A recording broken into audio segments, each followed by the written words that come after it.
വീണ്ടും വീണ്ടും കഴിച്ചു പോകുന്ന ഒരു ബീഫ് കട്ട്ലറ്റാണ് ഞാൻ തയ്യാറാക്കാൻ പോകുന്നത്. അപ്പോൾ എങ്ങനെയാണെന്ന് നമുക്ക് നോക്കാം.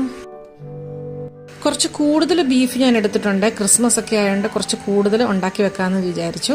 അപ്പോൾ ഇതിന് വേണ്ടിയുള്ള ഇഞ്ചി, വെളുത്തുള്ളി, പച്ചമുളക് ഇതൊന്ന് ചെറുതായിട്ടൊന്ന് അരിഞ്ഞെടുക്കാം. നമുക്ക് ഈ ബീഫ് ഒരു കുക്കറിനകത്ത് ഇട്ട് കൊടുക്കാം. എന്നിട്ട് ഈ അരിഞ്ഞു വെച്ചിരിക്കുന്നതൊക്കെ ചേർത്ത് കൊടുക്കാം. ഇതിൻ്റെ കൂട്ടത്തിൽ മഞ്ഞളുടെ പൊടിയും കുറച്ച് മുളക് പൊടിയും പെപ്പറും ഉപ്പും ചേർത്ത് കൊടുക്കാം. ഇത് നന്നായിട്ടൊന്ന് ഇളക്കി യോജിപ്പിച്ച് നമുക്കൊന്ന് വേവിക്കാൻ വെക്കാം. വെന്ത ബീഫ് ഇതുപോലെ ഡ്രൈ ആയിട്ട് എടുക്കണം. ഒട്ടും വെള്ളമില്ലാതെ ഇതുപോലെ വറ്റിച്ചെടുക്കണം. ഇനി ഈ കട്ട്ലറ്റിന് വേണ്ടി ധാരാളം സവോള, ചെറിയുള്ളി, കുറച്ച് ഇഞ്ചി, വെളുത്തുള്ളി, പച്ചമുളക് ഇതെല്ലാം അരിഞ്ഞെടുക്കാം. ഇനി ഇതിനാവശ്യത്തിനുള്ള പൊട്ടറ്റോ ഞാനിവിടെ പുഴുങ്ങിയെടുത്ത് വെച്ചിട്ടുണ്ട്. ഇനി ഈ ബീഫൊക്കെ ഒന്ന് നമുക്കൊന്ന് മിക്സി ജാറിലിട്ടൊന്ന് ക്രഷ് ചെയ്തെടുക്കണം. അപ്പം ബീഫെല്ലാം നന്നായിട്ട് ഞാൻ ക്രഷ് ചെയ്തെടുത്ത് വെച്ചിട്ടുണ്ട്. ഈ മിക്സി ജാറിലേക്ക് തന്നെ ഞാൻ ഈ ഉള്ളി, സവോളയൊക്കെ ഒന്നും കൂടി ഒന്ന് ക്രഷ് ചെയ്തെടുക്കുകയാണ്. ഇത് ഇതുപോലെയാണ് ക്രഷ് ചെയ്തെടുക്കേണ്ടത്.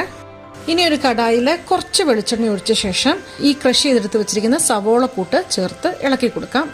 ഇത് അധികം മുരിയൊന്നും വേണ്ട. ഒന്ന് ജസ്റ്റ് ഒന്ന് സോട്ടായി കഴിയുമ്പോൾ കുറച്ച് മഞ്ഞൾപ്പൊടി ചേർത്ത് കൊടുക്കാം. ഗരം മസാല ആവശ്യത്തിന് ചേർത്ത് കൊടുക്കാം. കുരുമുളക് പൊടിയും ചേർത്ത് കൊടുക്കാം. ഇത് ജസ്റ്റ് ഒന്ന് സോട്ട് ചെയ്ത ശേഷം ഈ മിൻസ്ഡ് മീറ്റ് ഒന്ന് ചേർത്ത് കൊടുക്കാം. കുറച്ച് നേരം ഒന്ന് കടായി കിടന്നൊന്ന് നമുക്കൊന്ന് സോട്ട് ചെയ്തെടുക്കാം. ഇനി നമുക്ക് പൊട്ടറ്റോ ഒന്ന് സ്മാഷ് ചെയ്തെടുക്കാം. ചൂടാറി കഴിയുമ്പോൾ പൊട്ടറ്റോയും ബീഫും കൂടെ നന്നായിട്ടൊന്ന് ഇളക്കി യോജിപ്പിക്കാം.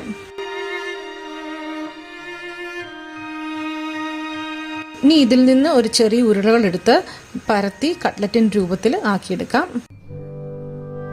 ഇനി നമുക്ക് മുട്ട അടിച്ചെടുക്കാം. കൂട്ടത്തിൽ ബ്രെഡ് ക്രംസും എടുത്തു വെക്കാം. പരത്തി വെച്ചിരിക്കുന്ന കട്ട്ലറ്റ് മുട്ടയിൽ മുക്കിയെടുത്ത് ബ്രെഡ് ക്രംസിൽ പൊതിഞ്ഞെടുക്കാം. ഒരു കടായിൽ വെളിച്ചെണ്ണ ഒഴിച്ച് ചൂടായി വരുമ്പോഴേക്കും ഇത് ചേർത്ത് കൊടുക്കാം. നന്നായിട്ട് ഗോൾഡൻ ബ്രൗൺ ആകുന്നത് വരെ ഒന്ന് മൊരിച്ചെടുക്കാം. അടിപൊളി ഒരു കട്ട്ലറ്റ് റെഡിയായിട്ടുണ്ട്. അപ്പോൾ എല്ലാവരും ട്രൈ ചെയ്ത് നോക്കണം. അപ്പോൾ എല്ലാവർക്കും ബൈ. Thank you.